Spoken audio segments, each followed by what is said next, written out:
بس في مشكلة في الكرة المصرية وفي الإدارة الفنية في الكرة المصرية مش متخطط لها صح. واحنا عندنا أبسط مثال منتخب المغرب. منتخب المغرب برضو عمل استعدادات كويسة بالنسبة للناشئين وبالنسبة للمنتخب الأول، وقدم مستويات كبيرة جدا في كأس العالم اللي فات، وكمان الكأس العالم الحالي بتاع الشباب وصل للنهائي.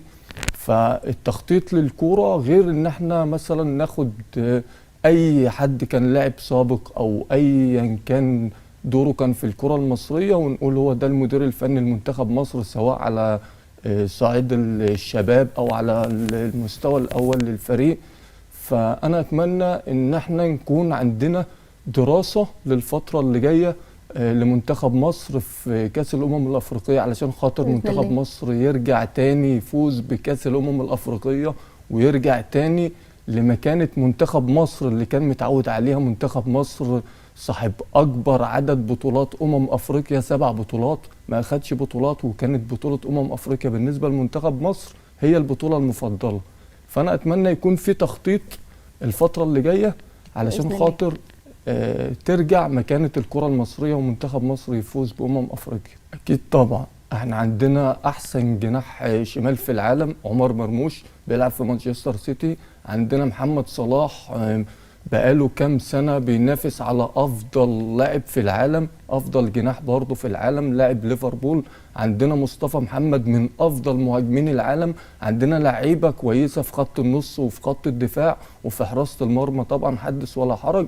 المفروض ان احنا كنا بنلاعب منتخبات، يعني معلش هي مش ملهاش في الكوره، ملهاش اساس في الكوره زي منتخب مصر. المفروض ان احنا كنا نطلع بنتائج افضل من كده كاداء وكنتيجه. انما اللي كان بيحصل ان احنا كنا بنكون حاطين ايدينا على قلبنا، مش عاجبنا الاداء بتاع المنتخب، مش بنشوف فنيات، مش بنشوف تكتيك، مش شايفين هويه للكره المصريه في الملعب. يعني احنا بنتفرج على منتخب مصر، اللي بيحلل الكوره مش عارف منتخب مصر بيلعب باسلوب ايه، لا اسلوب دفاعي ولا هجوم مرتد ولا استحواذ على الكوره. بنكسب باداء وامكانيات اللاعيبه والنجوم اللي موجوده في منتخب مصر. التوقعات اللي جايه اكيد طبعا منتخب مصر في افريقيا ممكن يوصل للنهائيات، بس مش هياخد البطوله، لان احنا شفنا منتخبات من اول 2019 لحد دلوقتي بيطوروا من نفسهم في الكوره.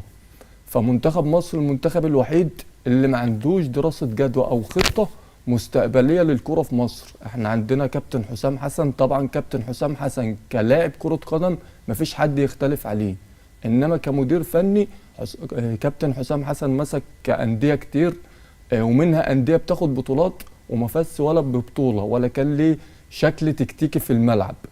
فتوقعات بقى ده اللعيبه بتاعت منتخب مصر توصل للنهائيات، بس تاخد بطوله دي هتكون صعبه، الا اذا منتخب مصر والجهاز الفني لمنتخب مصر واتحاد الكوره عملوا دراسه جدوى او بلان كده لمنتخب مصر الفتره اللي جايه. كل اللعيبه الحاليه اللي موجوده في منتخب مصر لعيبه كبيره وامكانياتها كويسه وامكانيات محترمه، بدليل ان هو جايب لعيبه بتلعب مثلا في النادي الاهلي، لعيبه بتلعب في نادي الزمالك، لعيبه بتلعب في بيراميدز، لعيبه بتلعب في ليفربول، في نينت الفرنسي، في مانشستر سيتي. في لعيبه تستحق انها تكون موجوده في المنتخب. واللعيبه اللي موجوده حاليا في منتخب مصر اعتقد ان لعيبه امكانياتها كويسه، بس الخطه بتاعت المدير الفني هي اللي بتفرق وهي اللي بتبين امكانيات اللاعب. واكيد طبعا لازم منتخب مصر يدخل افريقيا ينافس على اللقب، لان زي ما قلنا في بدايه الحلقه ان منتخب مصر صاحب اكبر عدد بطولات افريقيا، اكبر تاريخ في افريقيا في كرة القدم لمصر ومنتخب مصر. فاكيد منتخب مصر لازم يكون حاطط عينيه على البطولة. بس هل في الوقت الحالي منتخب مصر عنده الاستطاعة ان هو يفوز بالبطولة؟